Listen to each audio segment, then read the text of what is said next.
Welcome one, welcome all. Welcome to another episode of Fan Team Radio. We are your hosts, Shayem Khan and Chris Odorizzi. Chris, what's up?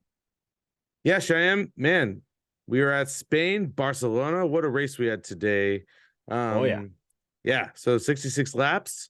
I think we had two DRS zones this track, but it was 4.6 kilometers, otherwise 2.8 miles for the Americans. And yeah, what a race we had today. We saw the removal of the infamous chicane, and everybody was sort of trying to figure out where it would lead, what the track would be like going back to the original layout of the track.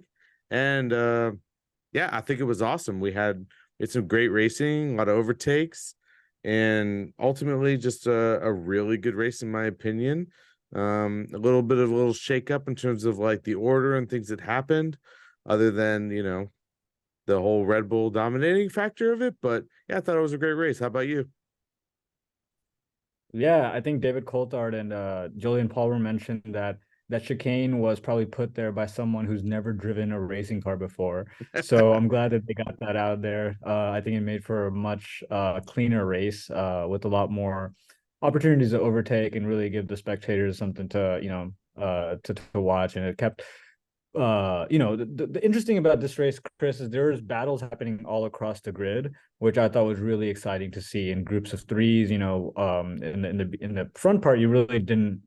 Max was all on his own, but then you Yep. had the Mercedes and the Ferraris and Sergio making his way all the way up to fourth position, duking it out, and then Aston Martin, really not performing like they were this especially Fernando Alonso over the last couple of weeks, but they were still up there in contention and points. And the rest of the field kind of fell as they did.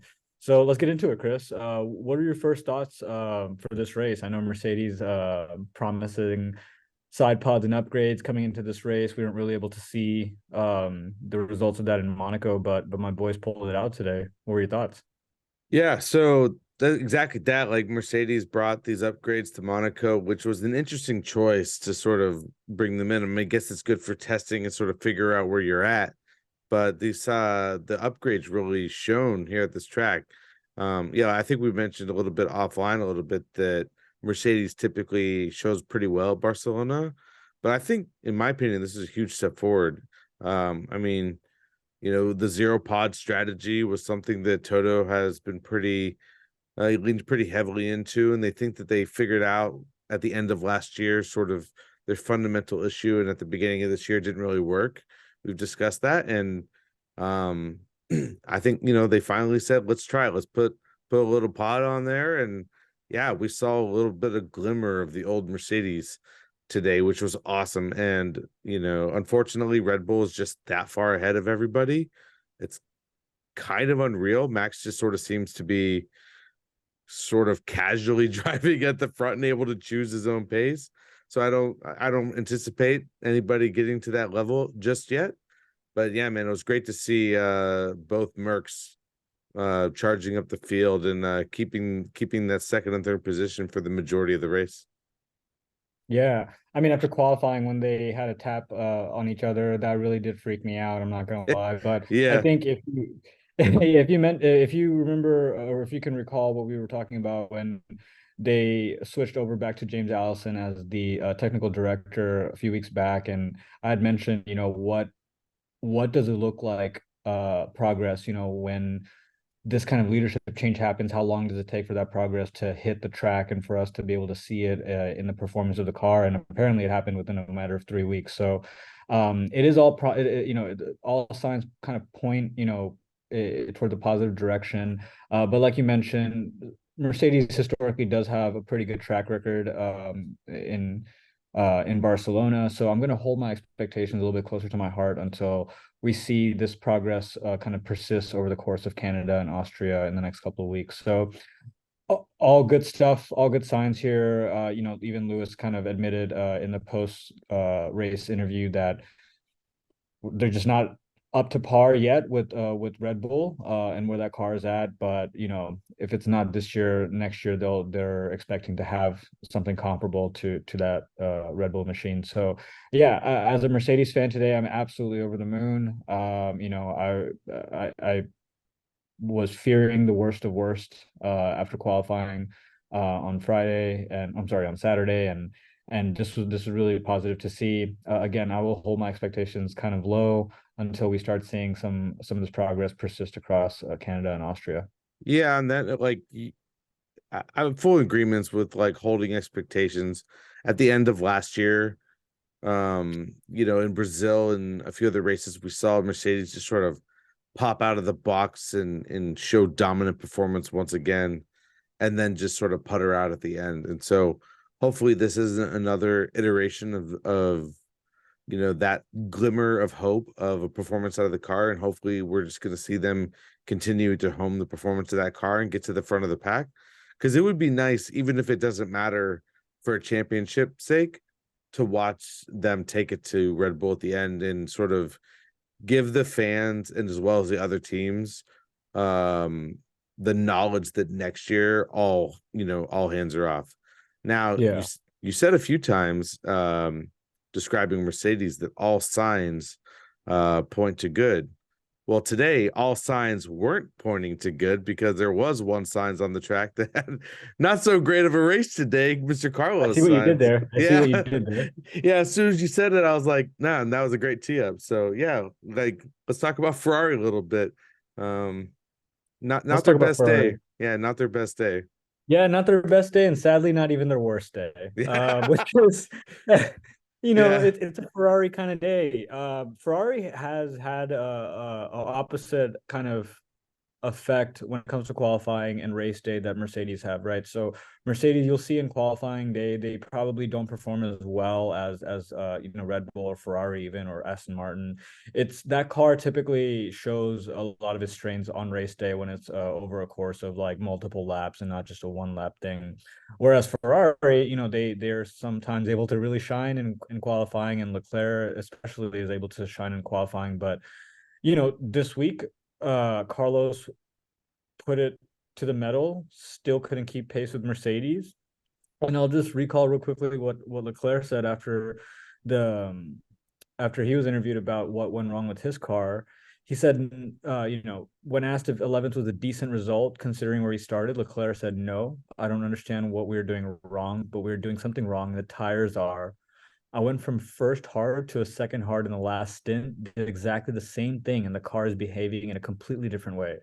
We have to obviously understand and work, but we really need to now, because it's been a few races and we're struggling with the conditions, or have a very peaky car, and today was no better." It sounds like a broken record to me, Chris.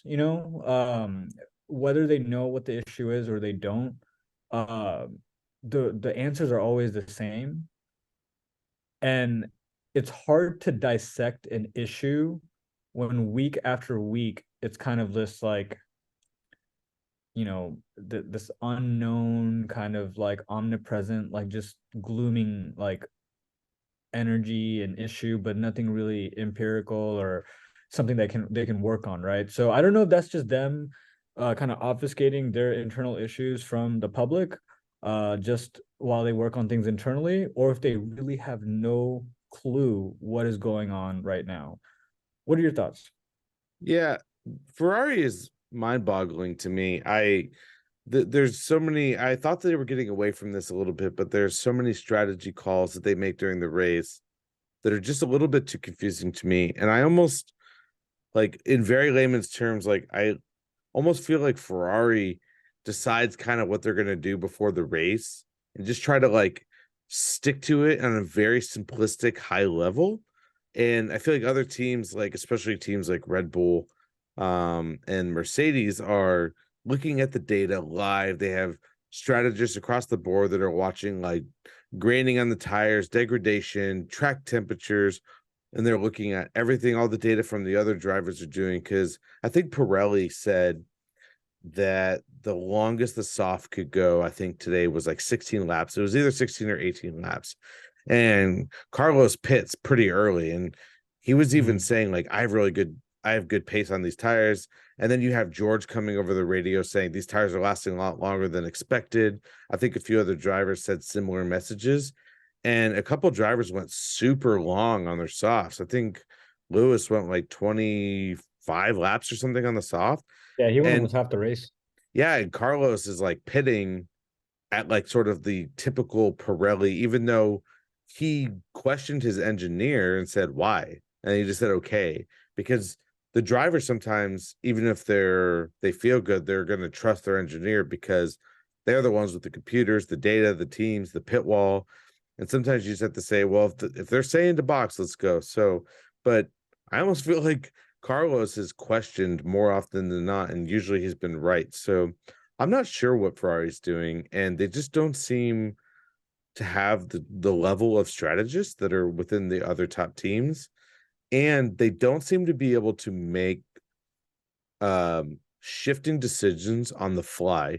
And you see this a few times where they'll literally come up with a decision, then ask the driver and be like, "What do you think?" Like, you shouldn't be doing that live in a race. Like, you're the ones with the data. You Another thing is they have like 8 different plans. They have a plan A, B, C, D, 1, 2, 3, 4, and then they'll just rattle them off as if like the driver's supposed to know exactly what the hell that means. And that was the most comedic thing of last it, season. They're like, we're going to plan S, and you're like, how the fuck do what you happened get to that far? PQR? Yeah, how do you get this far down the line of plans? Like, you you guys are a little ridiculous here. So, yeah, I still think something needs to change at Ferrari. Like, clearly, Leclerc's race, I don't know what's going on with that car. He had issues in qualifying, and he said that like the car felt good in practice, but then his car just felt completely dead in qualifying. And then in the race, similar things. Like, they either have a fundamental technical issue with the car, or they just don't know what they're doing. And you know, for me, I don't know how much longer either one of these drivers are going to stay in that organization because things just don't seem to be changing. Yeah, it's a real comedy of errors, this organization, and they're putting two pretty talented drivers at waste right now. I think Carlos, he he said he left everything out on the track, and if that is the case, it's a cause for concern.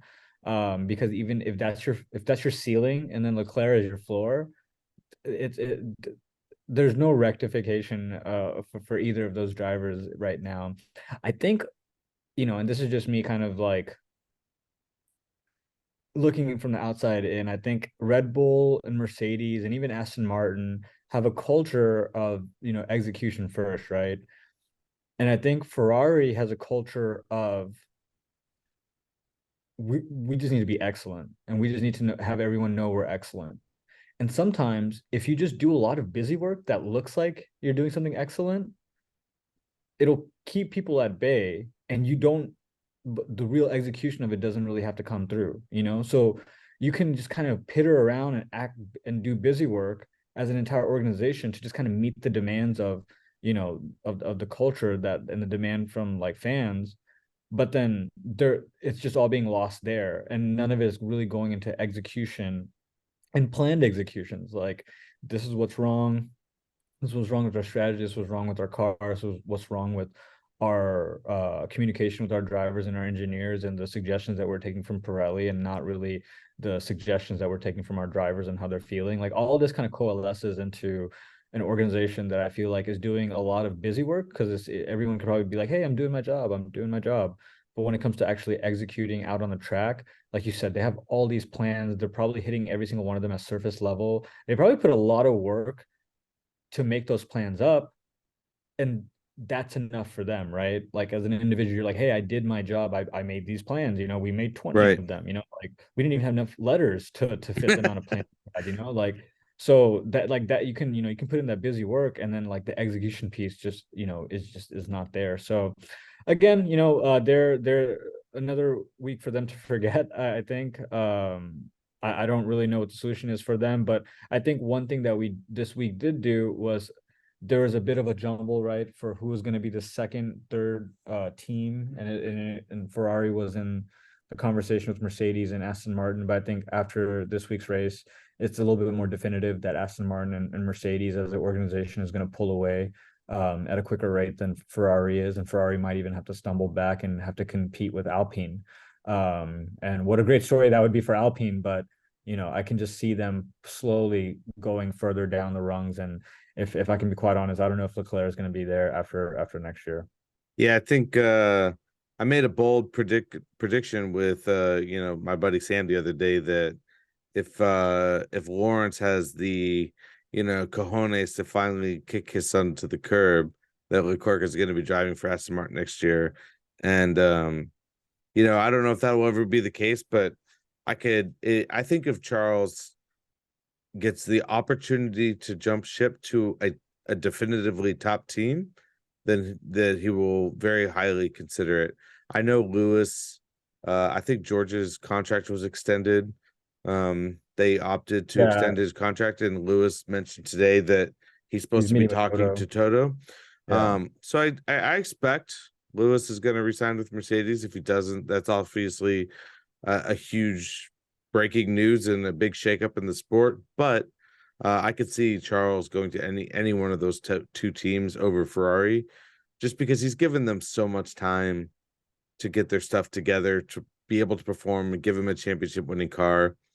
And I think that guy just wants to win races and be in a race car. Like, imagine a world in which, Max is like getting like second or third, and then the next race he's like 17th and on merit because the car just doesn't work. Like, that car is not a car that Charles deserves to be in, and the team making the decision. So yeah, I don't see Carlos going anywhere, just because I don't think anyone has a seat for him, but I could see Charles jumping ship. And um but there may just not be a seat, and that might be where he is. But we'll see what happens in silly season, because I'm excited for a little bit of shakeup. Hopefully that happens.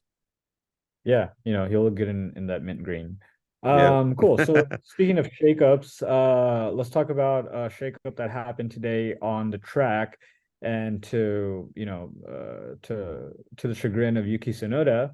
Uh, what were your thoughts on his penalty, his 5-second penalty for running Zhou Guanyu off the track? Do you think it was warranted? Do you think that it was unfair? I'm in full agreements with the announcers while watching the race. And they were like, "Quit complaining, Joe. Like, it's a little bit of racing. Like, Yuki was ahead at the time, and it's like, There's so space. there's space. Yuki was ahead, and it's like, I think the fact that it happened right on the section of the track with the runoff area Yeah. made it look way worse. Like, all of a sudden Joe like takes the exit route down the track, and it's like, oh, he had to take the exit route, therefore he was really pushed off the track. And then he complained on the radio and things of that nature. But in my mind, like, you can't just be dishing out 5-second penalties for things like that. It's just a little bit of racing. And Joe basically was just being a little too attacky about it, and instead of backing out, decided to not back out, and then to avoid a crash had to go off the track. That was a little bit of his doing, as much as it was Yuki's for fighting back. Like, so I don't, it was a really harsh penalty. Yuki again deserved points. I think that's 2 races in a row that he's gotten lucky and missed out on the points. So yeah, I feel for the guy, but he got a 5-second penalty and still finished ahead of his teammates. So what does that say about Nick? Yeah, I mean, well, not much can say about Nick. I don't I think know he'll we be there rag on the much guy a little longer. bit, but I don't think he'll be there much longer. But yeah, Yuki, second week in a row, just right out of points. He's been performing incredibly consistently. I think he's one of the most consistent drivers right now for this season, in terms of if he's going to be in that kind of P9 to uh P9 position. So it's just one of those things that you're gonna have to like kind of understand as a driver, that that there may be a reason for Yuki to keep with the team and not get any punitive measures. Kind of, if you do a retrospect on what his season was like, there's a lot of things kind of going against him. I think the fact, and I think some of the commentators mentioned this, is if that runoff area wasn't there, then would Zoe have been as aggressive in kind of trying to get into that space, you know? Because if it wasn't there, he might have just stayed back, and it would have been all good. But Yuki's car was out front. There was ample amount of space, and there's instant replay. Like we all saw it. I don't know yep. what the stewards were saying, but Yeah, I feel bad for feel bad for Yuki for the race today. I feel bad for Yuki for the race last week, and I think that if Red Bull management and Helmut Marko are looking at this and trying to scrutinize, they shouldn't be as punitive on him for the races that he's had. So yeah, I feel really bad for him. He looked insanely sad after the fact. I saw the picture of him next to Kristaps Porzingis, which was very, very funny to see a 5'3" next to a 7'3" person. So he's still. I'd hate to see F1 lose a character like him too, especially because on merit he should be on the grid. He's doing great, but he's also a character, and I think F1 needs more of those kinds of guys. So yeah, I feel really bad for Yuki today. There's Yeah. yeah, there's worse drivers on the grid than Yuki, and for sure.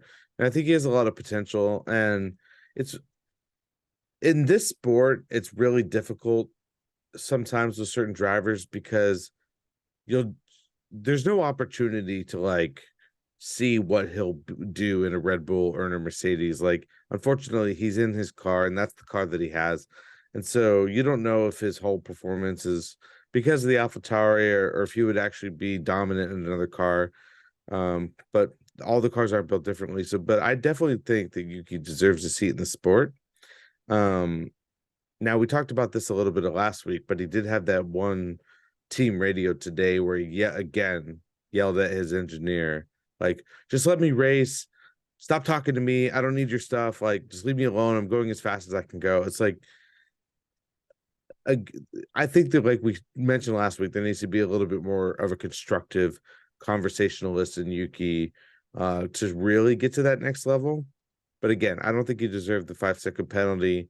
And I didn't get to see much of the aftermath of the race because I'm traveling this week, but I hope that they appealed it. I don't know if they did or if there was a result from that, but I would have appealed it if I was AlphaTauri just to see, because again, I don't think it was warranted. But yeah, like I said, I also feel bad for Yuki, and I really hope he has a seat in F1 for at least a few more years, if not just to see what he can do. But like you said, he's a really great personality, and I think that that's important for not only a branding and building a fan base perspective, but just as an entertainment value. So Yeah. I like the guy, and I And hope. there's a whole Japanese fan base that you're potentially turning away by you have the Japanese Grand Prix, which brings herds of like Japanese fans from around the world, but having someone like like how Checo is from Mexico and how Max is for the Netherlands, and how Lewis and Lando and George are all for Great Britain. There is a certain national kind of pride. Even the Americans are proud of Logan Sargent. Yep. So there's a some sort of a pride in having a driver of your nationality, kind of representing you. And I think Yuki is a pretty good marker for a Japanese driver, an influencer, and someone that an entire nation can kind of get behind. So I don't know. Yeah, there's a lot that went against Yuki, and the I guess what I'm trying to get at is Aston Martin was able to kind of refute the penalties that they would have gotten back, I think, in was it Australia or the race right afterwards, and they were able to refute it almost immediately with like 7 different video examples. Oh yeah, the Jackman. Yeah, I remember. Yeah, and I'm trying to understand, like, where is that kind of resource for AlphaTauri, and why can't they appeal it the same way that that Aston Martin was able to. So yeah, I'm curious to see what the fallout of this is going to be, if they are able to appeal it, or kind of get some sort of answer to their questions, because in the replay it seemed pretty cut and clear that it wasn't Yuki's fault. There was enough space, and that Zoe kind of forced the steward's hands to giving him a penalty. So um let's talk a little bit more positive. So who are your winners this week, Chris? I know I'm dying to kind of answer this one, but I want to let you go first. Who are your winners this week? Yeah, I mean, I think we'll probably align pretty similarly, but we have Mercedes, like as much as you're the Mercedes guy and I'm the Red Bull guy, like so happy to see them back competing.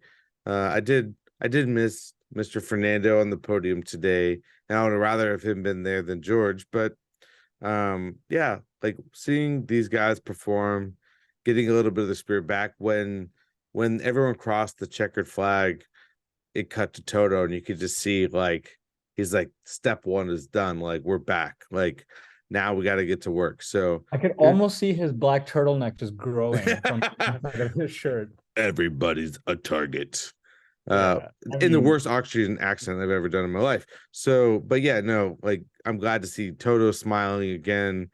Lewis, like I was gonna mention this a minute ago, but yeah, like Lewis seemed genuinely super happy on the podium. He was actually celebrating with Max, and that was just like such a moment to see after their rivalry. But like these guys definitely respect each other, and Max was like, "Yeah, it's good to see an actual driver up here again, a talent, if it were." So yeah, Mercedes, super big win for me. I'm sure they're up there for you, considering your shirt.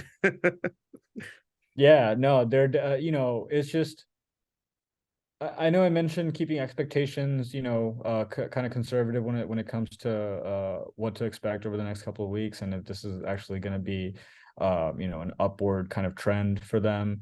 But just going back to just the commentary and George saying like, "Hey, it's actually not rain. I think it's just my sweat."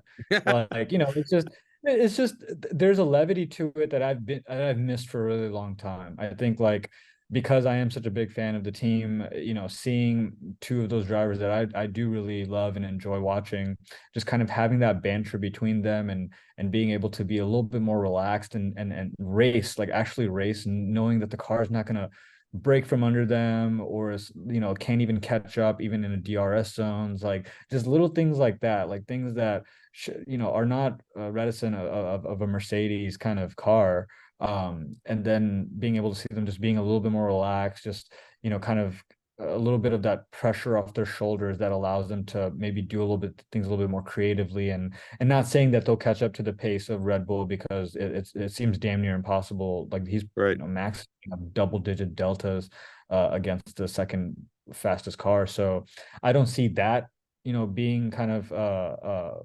achieved anytime soon. But yeah, a hell of a week for Mercedes. It was a dodgy bit after qualifying, but I'm very pleased with and then so I assume the entire team is as well. And then other winner, Max Verstappen. He Yep. just I'll let you talk a little bit more at length, but my man had a hell of a weekend. Yeah, I mean, I don't think I'm ever going to take this Red Bull jersey off because I don't think they're going to lose this year. Their car is just a little bit too unbeatable, and Max is on fire. But yeah, he had a perfect weekend. He led FP1, FP2, FP3, got pole position. He led every lap of the race, and he put the softs on at the end to get the fastest lap to boot. It was kind of an all around impressive, no mistake weekend for him once again, and in the last couple seasons, he was dominant, but he had faults, like, and the car had faults too. The car blew up twice last year and fell pretty far in the championship points to Charles, and but then once he got his groove, he destroyed it. And this year he just kind of looks robotic and unstoppable. So, like Yeah. I he's think his only probably mistake, I think, of the weekend was he almost got a 5-second penalty for crossing over the line. And even then, it wouldn't have done anything. He would have still had, I think, like an 18-second gap to Lewis. So, he put in fastest lap, and then I think it was interesting though. This is not Max related, but at the end of the race, when the camera kind of went to, I don't know, if this is just Helman Marco's disposition all the time. He's just always mad, but he didn't look too pleased. He still looked like he might have been a little bit kind of upset.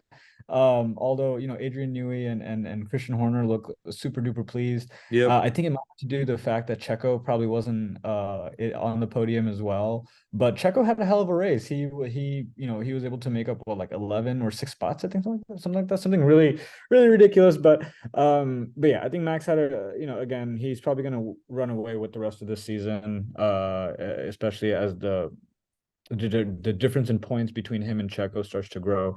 Let's switch over to losers. Who do you have as your losers this week, Chris? Yeah, I think big loser for me is Lando. And not that Lando's bad at what he does. He had a really good qualifying session. But unfortunately had a little bit of contact in lap one, was forced to box, give away the fresh softs, put on the hards, which was unfortunately a terrible tire for everybody at this race. Max was struggling on it. I believe the Ferraris like really struggled on it too.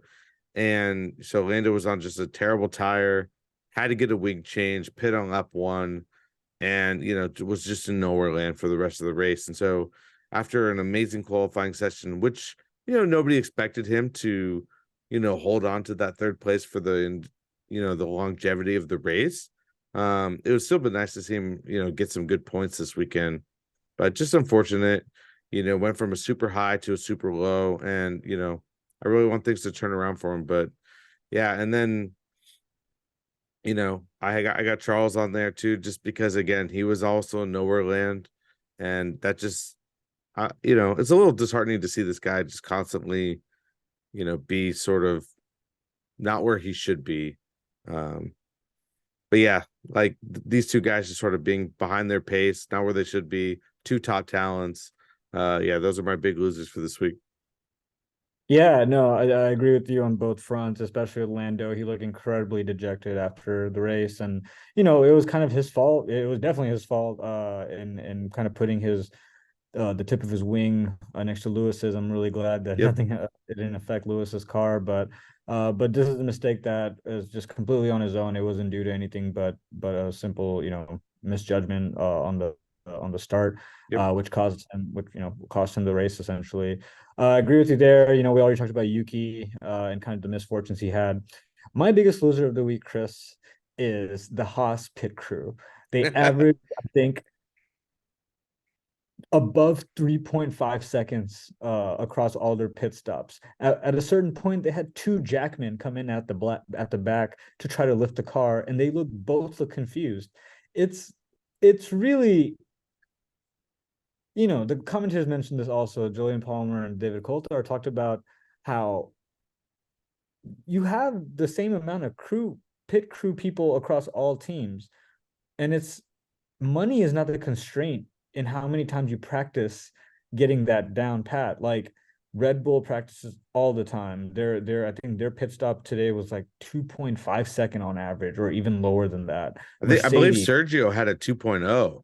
he had a 2.0 at one point. It's ridiculous. Like, Mercedes, even Ferrari practices their their pit stops a little bit more judiciously. But Haas, just there's no excuse for the fact that they're having these obscene pit stop times, because it's just a matter of practice. It's not even like your jacks are more expensive and better than Mercedes, or it's just a matter of practice. And I think it kind of trickles back to like I always say, it's a top down mentality, and I just don't think Gene Haas is the kind of owner that Helmut Marko is, or honestly even what's his face, Laurent Rossi is with Alpine. So he's not very hands-on.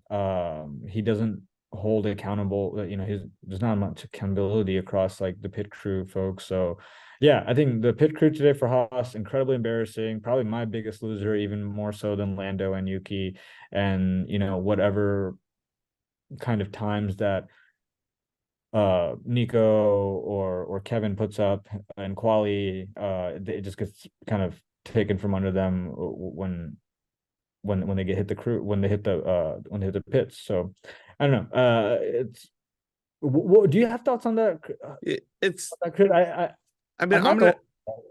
yeah, like when I heard that from Julian and David, I was in full agreements. Like the delta that separates someone like Max Verstappen to Nikita Mazepin is not going to exist within the pit crew. This is all about repetition. It's about understanding. Like you said, everyone's got the same guns. The cars mostly are identical. The tires are identical in that respect. And so it's all just about getting your repetitions in, knowing your marks. Like the fact that there's two Jackmans trying to both lift a car is unacceptable. Like that's one of those things that I would just fire both guys on the spot. Like if you know, so, like why are you there? Like I guess one's a Jackman and the one's a backup Jackman, but why is a backup Jackman trying to lift the car off from the bat? Like this, like, none of this makes any sense to me. So it's just like, yeah, it's not like you should not have a bad pit stop should be like not the norm. It should be an exception to the rule, and it should just be something that happens every now and then due to an unforeseen, unplanned issue, and not like people just fumbling over themselves and the most elite motorsport that exists in the world. So I'm You have full of one job. you have one job. You have one job. And Come on. literally every man on that crew has one job. Like you're either putting a tire on or pulling a tire off, And or you putting sit and you and you wait for the next time that you do that one job and you get paid decent for it. It doesn't make sense to me, man. travel the world, get paid decent, probably don't have a really good home life, but you're living the life, living the dream, just do your job. So yeah, every 10th matters in this sport. And when you're taking 1.5 seconds off of a driver every time they come into the pits to compare to the other drivers, it's unacceptable. So yeah, we've ragged on them enough, but yeah. Let's go down the levels of hell here into our hot seats. Uh, I guess undisputedly Ferrari for both of us this week, it looks like. yeah, Uh, nothing that we haven't said already before. And I don't want to, expand on this and at the risk of repeating ourselves, but I don't know. I thought that the changes that would be kind of deployed across the organization with Fred kind of coming in as the team principal would have faster effects than what's happening right now. Uh, it seems like they're going backwards even this season. It seems like they're having a worse season now than they did last year. listen, Fred had his ties with Ferrari, um, but it's not like the Alpha was a great car. We've discussed that before. So I didn't think he was necessarily the man for the job in the first place, but we were giving him time to sort of blossom. Um, and we're only what 6 or 7 races into the season, but I'll give him to sort of the second half of the season to sort of shine a little bit more. But Ferrari is definitely the same Ferrari that we've seen for a while. And like you said, it's more about their organization and the look and the appeal of it than it is about winning races and stuff like that. So yeah, I think they're definitely in my hot seat this week. They need to make some changes. Even if you're not winning races, just button it up and put in good performances every week. And then like fix those issues and then work on getting that performance out of the car and start winning some races. So yeah. I Yeah. don't know. I I don't know think where I'm going with them, but they have I issues. think the benchmark set by Aston Martin and Mercedes in terms of the positive change that takes effect after leadership changes happen is their benchmark is way higher and way more optimal than what Ferrari's is. Because even though Fred has only been in seat for this first couple of races, it didn't take Mercedes, you know, a whole lot of time between James Allison coming back in and them, starting to show signs of their former selves. It didn't take a whole lot of time for Mike Crack to come in and for Aston Martin to start showing some incredible improvements in their cars. So those are the benchmarks that I'm kind of going off of, as I'm kind of learning an appropriate timeline for when positive change can be instilled. And I think Fred is now falling behind the marker quite significantly.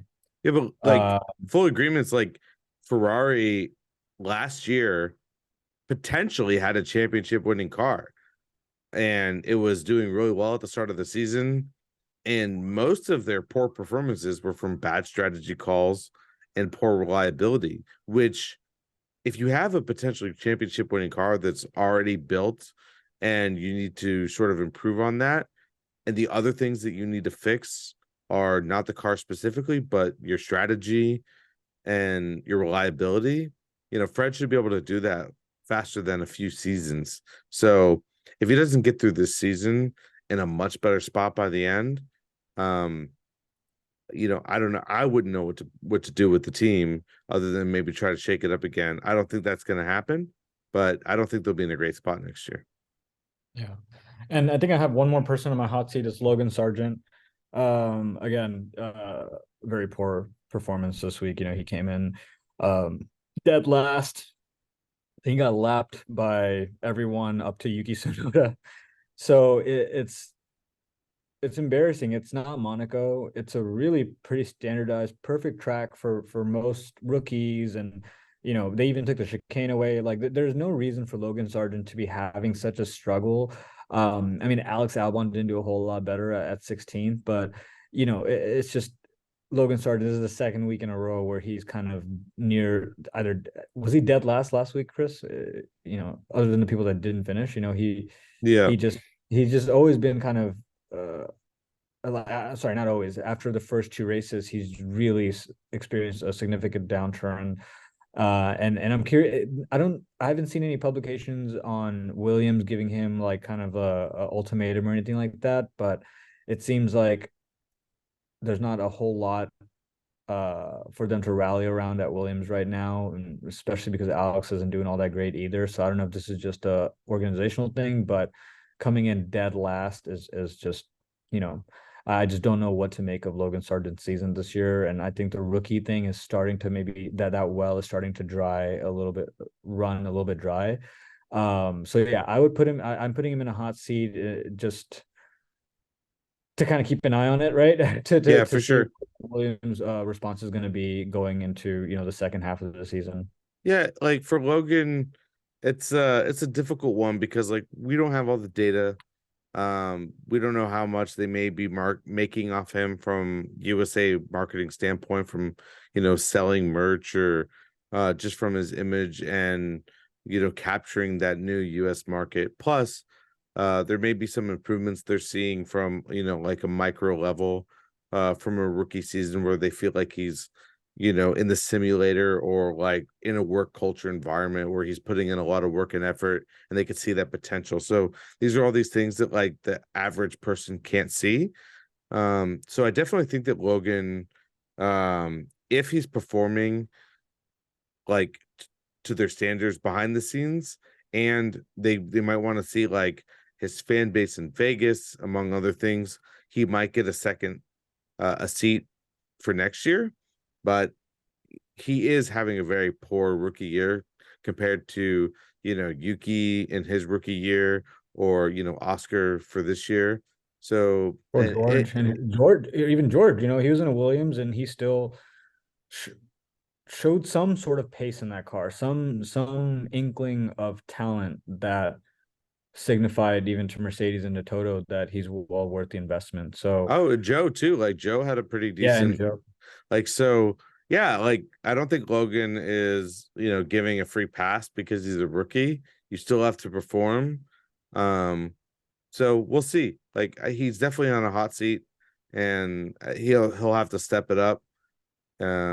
Yeah, we'll see what happens for next year. I don't think Williams expects they're going to be winning races, so we'll see what happens. But I think at the most he'll get a seat next year or even half of next year before he gets. But yeah, I'm in agreements with putting Logan in a little bit of a hot seat, and we'll keep an eye on it. Yeah, there's so off track real quick. There's one other thing I wanted to sort of talk about. I don't know if you saw this news, but Gunther Steiner was summoned to the stewards for essentially bitching about F1 and their steward situation. He said it's always a discussion because there's no consistency. I don't want to blame any particular person on this, But if they're not all there all the time, then this is just like a job. It's not even a job, because in every job you can get sacked because you get paid. And if you do a bad job, you get sacked. And you can't get sacked because you don't get paid. I think we need to step it up. And he was summoned to the storage for this. And then, per Chris Medland, was subsequently reprimanded officially. And the stewards, he described the stewards as laymen in referring to professionals in other sports. Mr. Stein stated if he had to insult or offend anyone, he would have used much different words, to which the stewards do not dispute this. So essentially, they reprimanded him for bad mouthing them. And then he was like, I didn't badmouth you. If I badmouthed you, I would have cussed the hell out of you. I would use shorter words. I would have, yeah, no, we agree. We agree. Yeah. So I'm just like, but this is like elite motorsports, elite sports worldwide. And I feel like this is like, getting your note to go to the principal office. It's like, what are we doing here? Like, this is in my opinion, it's a very fair argument, and one that lots of people have been making. We've made it several times on the show, and I don't disagree with him either. Like the fact that he's being reprimanded for speaking the truth, and I think it goes to, again, to the culture of FIA and the stewardesses, and kind of the non-synergy across all of these different groups of stewards and different FIA officials across all the different tracks, because they're different casts, I feel like, and there's no consistency. We're constantly bringing up the fact that they're making mistakes that they're unable to fix after the fact. And I'm on Gunther's train here. I totally agree with him. I think they're probably giving him a slap on the wrist because he's Gunther Steiner, but I don't know. I agree with him. But the reason I wanted to bring this up a little bit is I was like, what's the end goal here? Like, if Gunther Steiner decided to just double down and say, no, I was right, you guys suck, and then he did that every day for the next few months, like, would they actually be like, you're removed from Formula One, you're no longer allowed to participate as a team principal? Like, what's the level of punishment here? Like, what's an official reprimand actually mean in this situation? Like, please don't badmouth us, but we have no power. Like, I don't know, like, what the actual rules are, but it's so awkward to me that this is not behind closed doors and like talked about in a private matter. This is like official summon to the stewards. It's just a very weird one for me. I don't know if this happens. I can see the team principals going on a strike, like the Riders Guild, team principal strike with Toto and Christian leading the pack. Like, could you imagine the headline? Billionaires strike over reprimand from volunteers. It's like, listen, these are the richest, most powerful people ever, and you're like unpaid volunteer, and you're like, no, we signed a contract. Yeah, Gunther's at his house in South Carolina right now, fucking sipping a Mai Tai by the pool and laughing about this all the way to the bank. So, yeah, this is just a weird one for me, but I want to talk about. But it's a fun one. It's a fun one because it's coming from Gunther. As soon as it starts coming from Christian and Toto, it becomes serious. Yeah. But yeah, overall, great race today. Again, I wanted to bring up the chicane thing one more time, just because it's watching the cars go slowly in very special circumstances like Monaco is unique. But when they're just there, I want to see F1 cars going full speed, and I'm glad we got to see a little bit of that today, because that's where the real excitement come from. And I think Spain used to have a lot of problems with overtaking, and today was tons of overtaking. It was a super good race, and I'm super happy the progress Mercedes and everybody made. So, yeah, hopefully, I think we're going to continue to have this whole Red Bull train going forward. But I'm excited for the future of the rest of the season and see where all the rest of the teams and drivers end up. So, Yeah. Yeah, and with that, let's get our predictions in for next for the race in Canada.